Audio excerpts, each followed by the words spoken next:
I'm Nick Terzo, and you are listening to The Radical. My guests this week have put their solo careers aside to collaborate as a duo, and their new record Breaking Points hits all the right notes. Bringing together their backgrounds steeped in music, this record mixes up a California 70s meets Nashville Americana vibe. Jade Jackson and Jackons+Sellers join me to chat about their influences, such as Emmylou Harris, transitioning from solo artists to a duo, solitary songwriting, and overcoming being introverted in order to perform to an audience. Coming up, my conversation with Jade Jackson and Jackons+Sellers.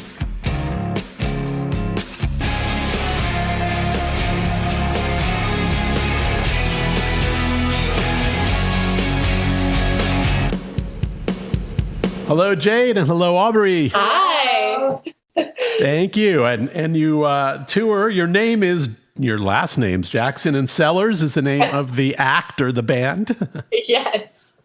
Or the duo? What do I call you? Yeah, I don't know, a duo, yeah, I guess. But we still do our solo music, but this is like our coming together project. And we've had a lot of fun being able to do something with someone else. That's fantastic. So the new record is called Breaking Point, and that's on Anti Records? That's right, yes. Nice. It's out now? It is out, yeah. We're so excited. We recorded it about a year ago, so...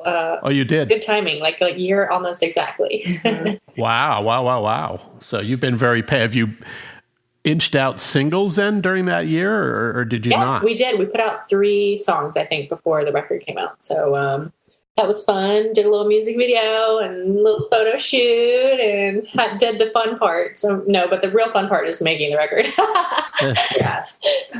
That's awesome. It's co-produced with Ethan Is it Ballinger or Bollinger? Ballinger, yeah. Ethan Ballinger. Yeah, he's been playing with me for a while, and and Ethan and I co-produced the record together, and he's an incredible guitar player and played guitar on the record and a really good musical vision as well. That's awesome. And can I ask you, as a ancient A&R executive like I am, we seldom would let anyone go kind of produce their own records or co-produce their record, at least initially till they kind of got the hang of it. What gave you the confidence to say, look, I can do this. I don't need... I got this. Yeah. Well, I co-produced my last record too. My last solo record that came out in 2020. And I've co-produced an EP that I put out last year too. So yeah, it's, I like working with Ethan in particular, because we have a similar vision. So it works really easily, but I think I grew up around music. My stepdad's a producer and my dad produces. And so I grew up around 3 parents in the music business and just around it a lot and spent probably most of my life in the studio. So it's probably that gave me some confidence in knowing at least a little bit how it works, but I still have much to learn.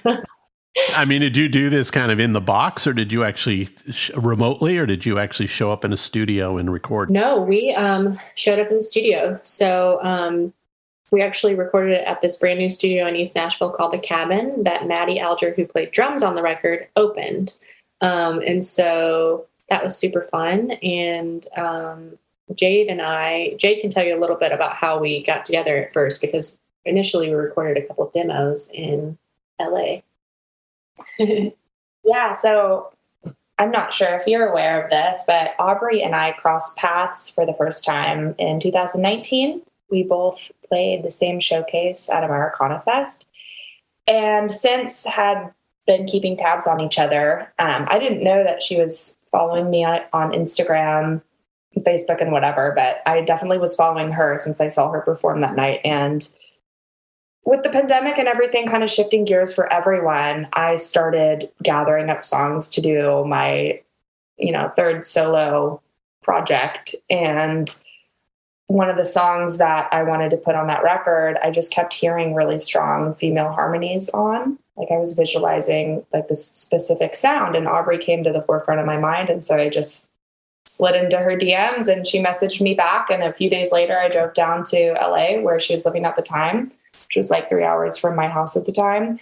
And we kind of just hung out and clicked, and she played me a couple songs. I played her a song. We ended up getting dinner. I ended up spending the night, and we recorded those demos that night in one of her bedrooms. And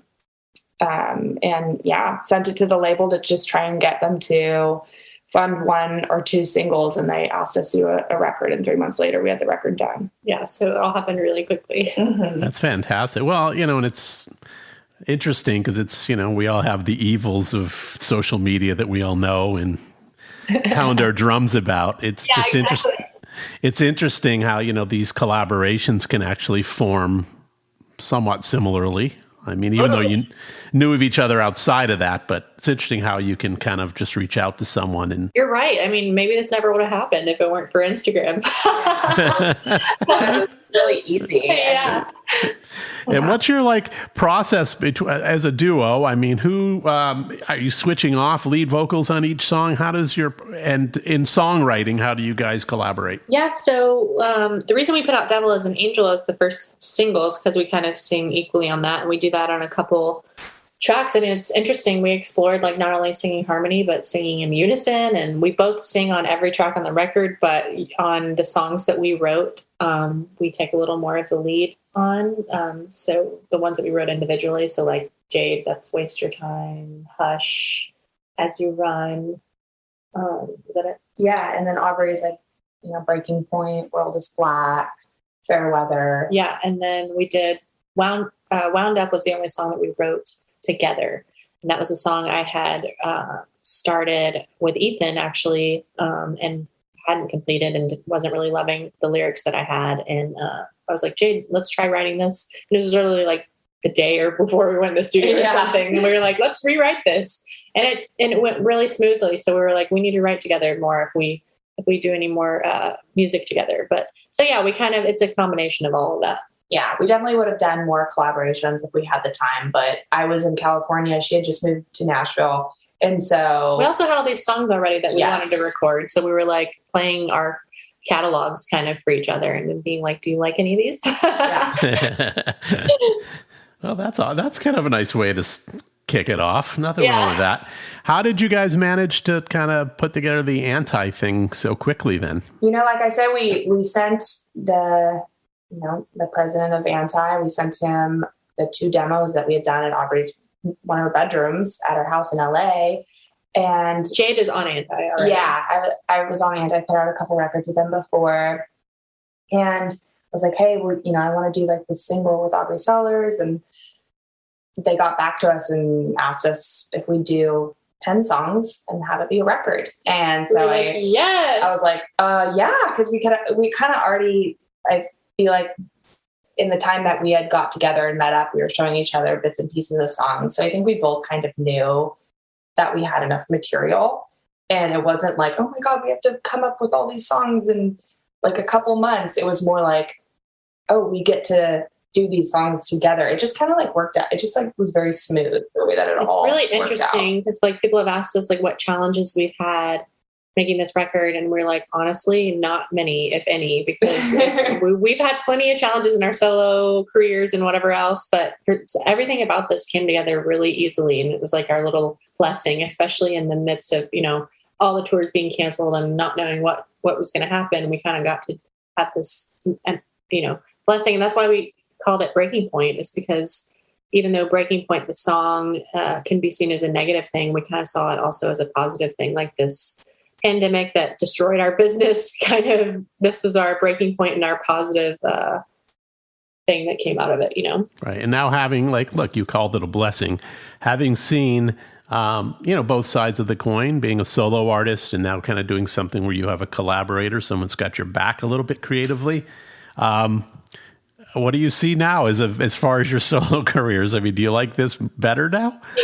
I will honestly 100% say that there's so much I like better about it. I think, I'm introverted. I like sharing the stage with Jade. I think in another circumstance, it could be worse if you didn't get along as well as we did, or didn't have, we just get along really well. Even though we're not the same, we have, I don't know, we just have a similar. Yeah, I definitely feel, I also love sharing the stage with Aubrie, and I just feel like I get to offer more. Like my songs are enhanced by her vocals, and I think that the harmonies that we do with each other they add to the songs. So it's like I could go out there and play those songs by myself, possibly had put them on my solo record, and I don't think it would be as exciting for me to share them. It is, yeah. Even if it's not more or less exciting for people to hear them, it's more exciting for us, I think, a lot of the time. That's why, like, my favorite song on the record is "Waste Your Time" that Jade wrote. You know, I mean, it's like we get to be fans of each other while playing. It makes it a lot more fun, and like you said, we get to go through all of this stuff together. And it a lot of the time, being an artist can be really lonely, and you get to literally split everything. You know, and like anything bad or anything good that happens, you can celebrate or you can soothe each other. Yeah.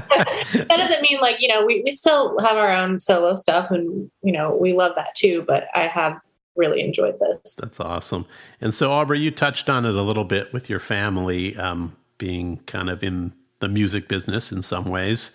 So maybe Jade, you can jump in too on this one. You know, who really inspired you to kind of decide to pursue a kind of music career? Me? Aubrie, you kind of touched on it. I don't know if there's more you wanted to add around that, or Me, inspired me to pursue music career. Well, you know, there was a lot of pressure, I think, for me, like with parents who were successful in the industry. It made me feel like I couldn't go out and kind of practice without being judged. And so I definitely, I think, held off, maybe not even consciously, but subconsciously because of that. But I always was playing and writing in private. You know, I remember even when I was little and people would ask me to sing, I would just be so shy. I couldn't do it. And even when I started touring, I was having literal panic attacks, like terrible stage fright. And so it was a lot for me to get over. And I did work through it after years of just forcing myself to do it. But I would say it was around age 20, 21 when I started going, I'm going to start writing songs professionally and really taking it seriously. And then it wasn't long after that I felt like I kind of had a direction and realized where I wanted to go. And I guess I didn't want to force it. You know, I wanted to make sure that if I was going to do it, I knew what I wanted to do and had my own vision and sound. And so that was my path to getting there. But Jade grew up in California, different world. Yeah, I grew up in a different world, whereas, you know, and I'm learning so much from Aubrie, you know, she'd grown up in this industry that I'd only ever really dreamed about being a part of, you know, and so she has a lot of really good insight, and she's just a very strong force, like in her own path and like what she's doing musically, which is really inspiring to me. Music for me in my household in my childhood was really just like the glue that held everything together. Like there was a lot of, you know, I feel like a lot of people can relate. Sometimes there's a lot of broken pieces of a home, but music was like the thing that calmed me down as a kid. It was constantly playing. I remember going to a friend's house in elementary school and they didn't have any music on at their house. And to me, that meant something was wrong. So it just became like this like safety blanket for me. And, you know, my dad was kind of in charge of playing what was on the record player, and he loved Hank Williams and Johnny Cash. And so I just grew up getting soothed and comforted by these very sad songs. And that they just became something that I loved. And when I was 13, I wrote my first song, and my dad was right there, like pushing me, basically pushing me out in front of people. And I like put all my hair in my face and like stared at the floor and pretended I needed to read the lyrics off the floor, even though I'd memorized it because I didn't want to make eye contact. So it's kind of the same as Aubrie. It's just like by forcing myself to do it, it's not as scary anymore. And it definitely is wonderful having somebody else up there with me, because even though I'm confident, maybe 8 times out of 10 now when I perform, there's still those couple times where I feel like I'm, for whatever reason, just not feeling good. And to have somebody up there with me makes it totally cool and fun and not scary. And who are your kind of North Stars, like, as far as like influences, musically, aside from your families or whatever, like which artists like really are your North Stars when you were, when the light bulb went off that this is really cool and this is something I want to pursue? Aubrie and I both, when we first started talking, we both agreed that like Emmylou Harris's song record, Wrecking Ball, was something that we both really really liked. And that's something I kind of discovered on my own. Like my dad had played like Graham Parsons and a little bit of Emmylou Harris, but I kind of dove into her later on in life. And she's definitely somebody that she's a North Star. And then, even though my dad, had the music that he liked and I just listened to it because that's what was playing, I never really strayed away from it. I feel like it's definitely like the building blocks of like where I stand creatively is still going to be like Hank Williams and George Jones, and Aubrie, relates in that too. We also kind of grew up listening to some rock and punk and had similarities in those musicians as well. Yeah. So yeah, like she said, I grew up on traditional country and a lot of bluegrass and stuff, which I think was a huge influence on me. And Emmylou was the reason I got my first guitar when I was 13. So yes, same there. Julie Miller, who we covered Devil and Angel from, she's one of my favorite artists. But yeah, it's interesting because two of my favorite records were collaboration records, and I didn't really make that connection until later.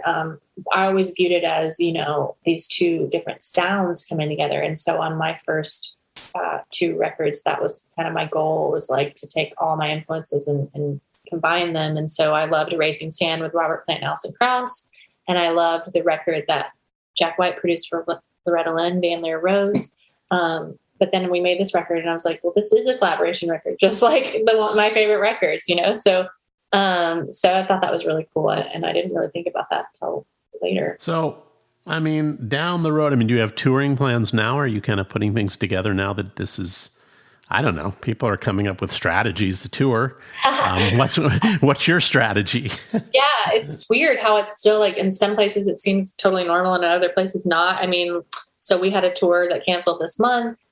So things are still obviously iffy. We've been trying to focus on things we can control, like we played a live stream show from the studio that we recorded the record at. And then we played the Ryman a couple nights ago, and we're planning a show possibly in December around the vinyl release. And so we're just kind of taking it one day at a time and planning things that we know are not likely to be canceled. Right. That makes perfect sense. And is there, I put most of these out to both of you because I want to hear both. Yeah. Is there any person or band or, those would be the things, or performer that you see yourself as being an opening act for that you would just die to open for? Oh my gosh. My dream would be Bruce Springsteen, but when I got my record deal, it was like a long time ago, and they asked me that, they want me to they're excited that you're excited you just got signed, and they're like, all right, I want like your top bands you want to tour. And I'm like, Bruce Springsteen. And they're like, well, sorry, he only does like 4-hour shows and he never has no open.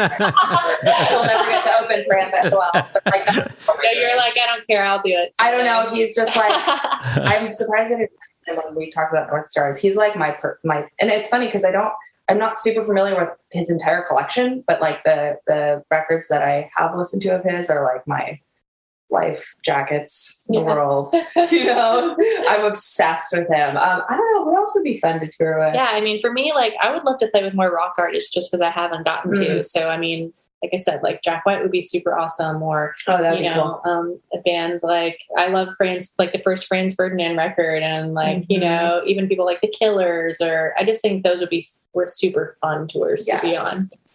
Right. Unfortunately, your repertoire, as we call it, would allow you to stand up with a rock band and do just fine, right? You're not totally like some hippie country, especially this record, California sound only. Yeah, there's been plenty of times when I've played like country festivals and things and have been way too rock for them. Play them Devil as an Angel and see how they feel. That'll set them off. Yeah.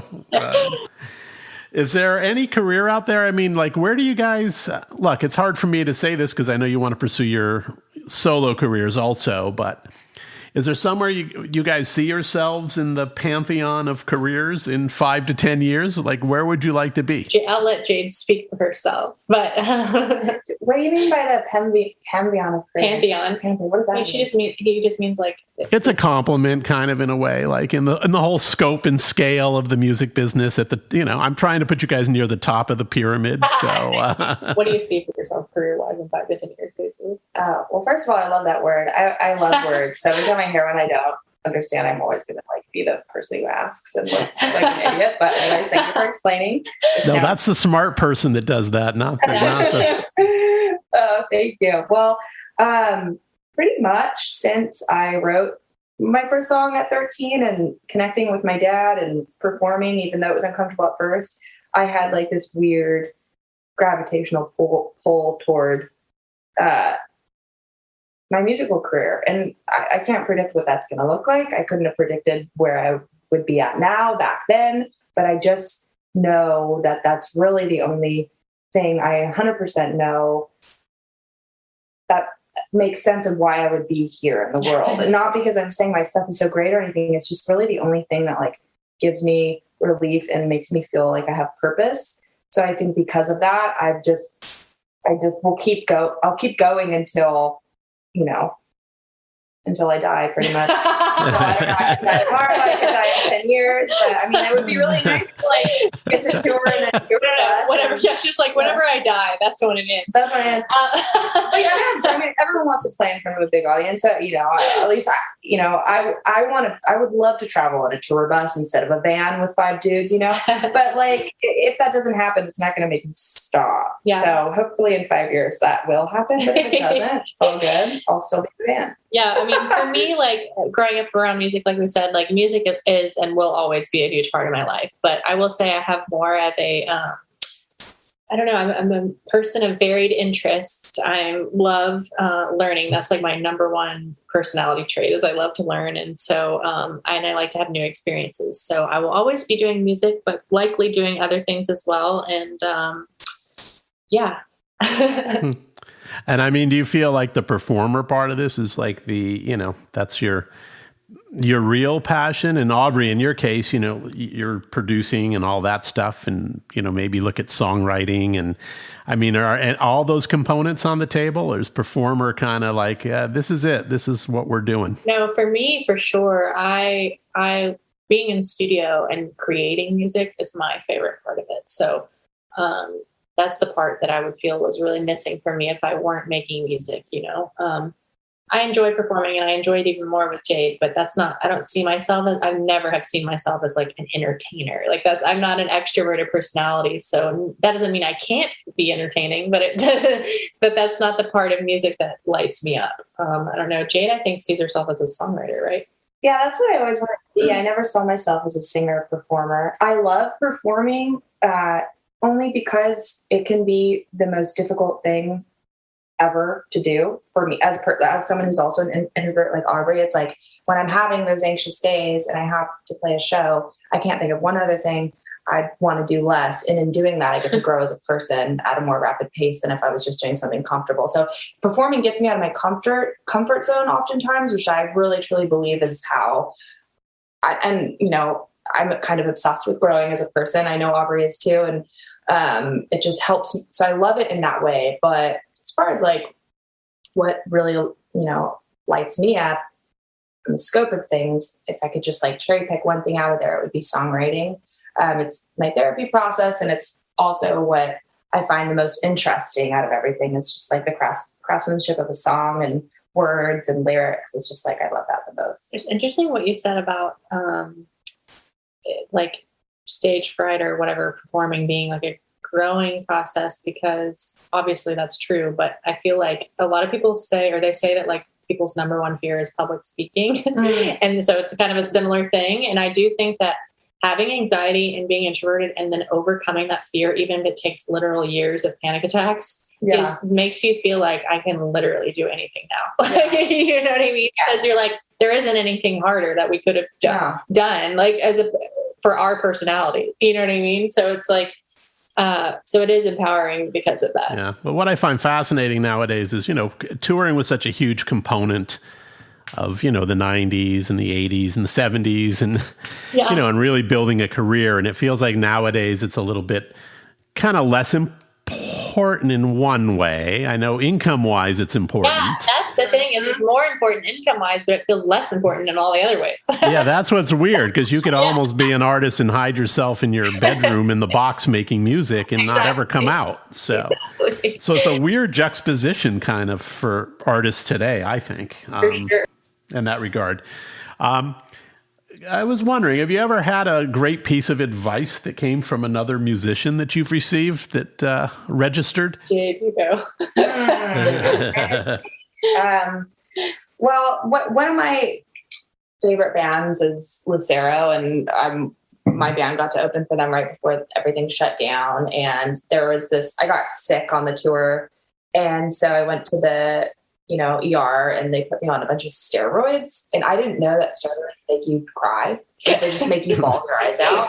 It's super common. And like most doctors would warn you of this, but they just gave me a bunch of steroids. And so then I had to go perform, and I just started crying, and I wasn't even sad, but I couldn't stop crying. And all my songs were coming out, and I was so happy. And all of a sudden in my peripheral vision, I saw Ben, who's the lead singer of Lucero, standing there kind of staring at me like, do I need to go up there? Like, is she okay? I couldn't stop crying. I like briefly addressed it with the audience, like, hey guys, I just want to let you know I'm not sad. I just took steroids. And everyone's like, what the heck? It was horrible. And then I started crying more because I said the wrong thing. And then I walked off stage, and it wasn't like, I don't remember exactly what he even said, but just that Ben, one of my heroes, was just like, hey, like, I cried on stage before about this, or, this is a normal thing to do. I think just like when people that you look up to have had similar experiences and can like tell you that and tell you it's all good and like the world keeps going. You don't know that. Or like, I didn't know that, like, as this artist, I consider myself, I'm still in hustle mode.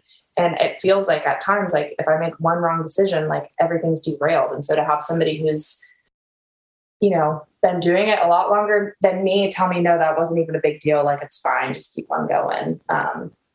As advice that I really appreciated. Yeah, I think, I don't know if I can think of any specific like quote that anyone said to me, but I will say in general, I felt like encouragement to like embrace every part of myself. I think that's kind of what you're describing too from different artists, of just like, no matter what happens, like, don't be afraid to show yourself. And I've even seen people like Miranda Lambert cry. I've toured with her, and she cries during her sets fairly frequently when she gets choked up, because we're sensitive people, we're artists, and like, I think it's actually really boring if you're trying to like gloss over every part of your personality and turn into a robot person. So I think it's important to remember to embrace all of yourself.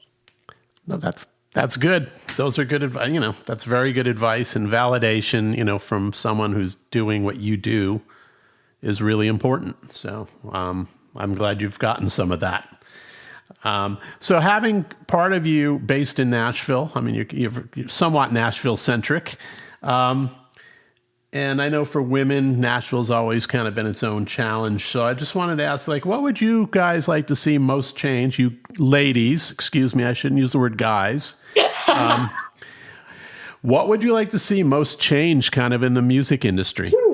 I've been thinking a lot, and this goes back to everything we were just talking about, but about how I wish that it were more catered to different personality types. I mean, there's plenty of things I would like to see change in the entertainment industry, but that is one of them. And like you said, in a way, you can just make music from your bedroom and never leave. But in a lot of ways, it's still structured around, like, a label still expects you to tour, especially because for financial reasons, So I would like to see people embrace more introverted qualities and embrace variety in how records are promoted and put out.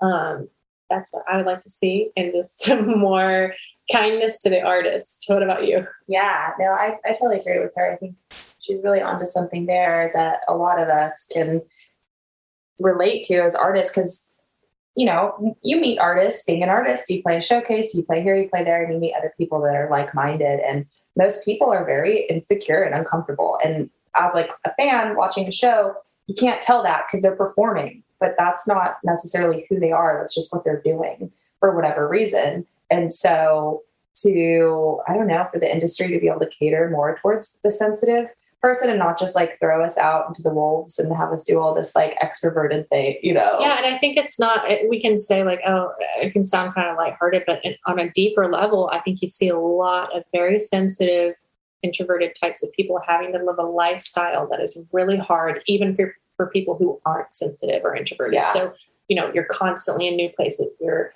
tired, and a lot of people end up turning to drugs and alcohol to cope with it. And, And so, not to get too serious, but I think it's a thing that people really need to address and really look into more instead of feeling, I think a lot of artists too, being sensitive empaths, we feel obligated to kind of do all these things for our team and all this stuff when you also need to be taking your mental health into consideration. And look, you both are young, so you can't speak to, prior to the advent of the iPhone.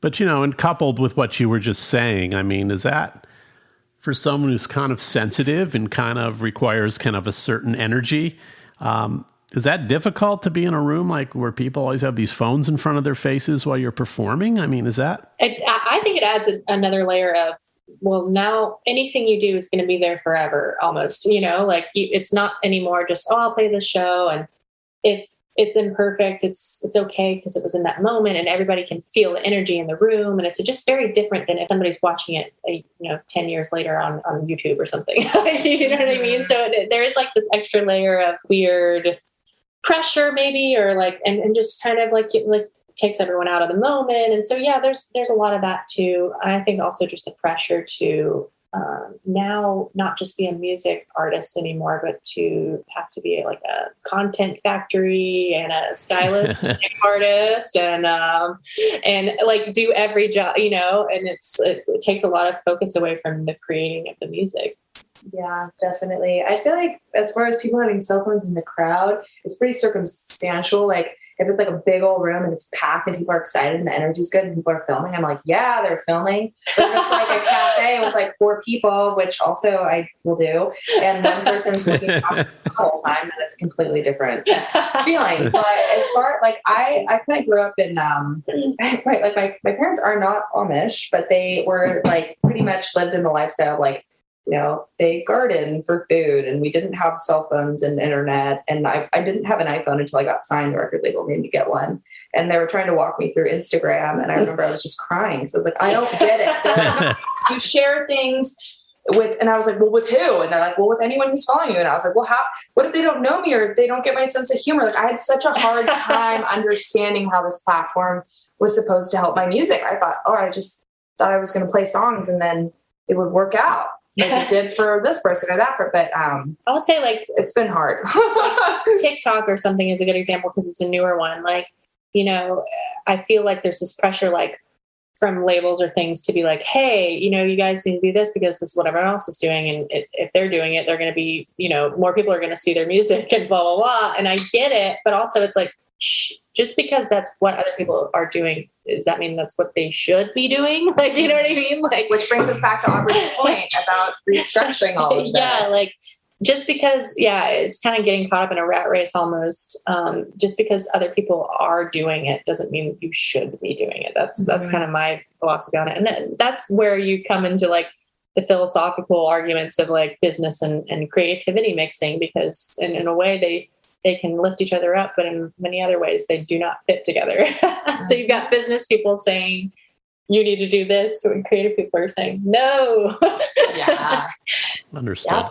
And back to the songs, it's hard for me to do song stuff on here because I don't pay ASCAP or BMI license fees, so I can't play any music. So it and I always feel like talking about songs is boring, like especially for an artist, because it's like, the intent is in the song as I perform it. I don't want to talk it through. Thank you very much. It's cool that you understand that. Yeah, you get it. Oh, I get it. So I do very little of that here, but I did want to touch on The World is Black a little bit because I think it's a pretty heavy song, and I thought it covered some of the stuff I was trying to say with people and their faces in the phones and all that stuff too. Yeah. And Aubrie, did you write that one or Jade write that? I wrote that one, and I actually wrote it before my first record, and had recorded it in pre-production for my first record. And you mean before there was any COVID even? Yes. Wow, you're like a sage. Yeah, I saw it coming. I wrote it probably in seriously 2012 or 13, and so. I recorded it in pre-production for my first record. And, on your first record, you have so many songs built up that you're fighting to get the right combination. But I loved it and kept it around and was happy that I saved it for this, because when I played for Jade, she liked it and I felt like it was the perfect place. And like you said, like the perfect time. It kind of was an even better time to put it out. I love that one sonically too. When it starts off, it's just like, yes, like, I'm in. I'm on the roller coaster. I'm ready. No, it's very well done. It's well produced for sure. So, so ladies, that's it. Jade Jackson and Aubrie Sellers. New record is Breaking Point. They perform under the name of Jackons+Sellers, aside from their solo work. And you guys should all grab this record or stream this record. It's really, really fantastic. Thank you so much. Thank you both. Stay healthy. I look forward to seeing you somewhere on the road. Yes, you too. Bye. Thank you for listening. This show originates from the podcast capital, Austin, Texas. My producer is Sean O'Neill. Visit theradicalpod.com for updates and even some merchandise. Also, please subscribe at Apple, Spotify, Stitcher, or wherever you listen to your podcasts. And I also ask that you please share episodes with your friends so we can continue to grow our community. See you all again next Friday.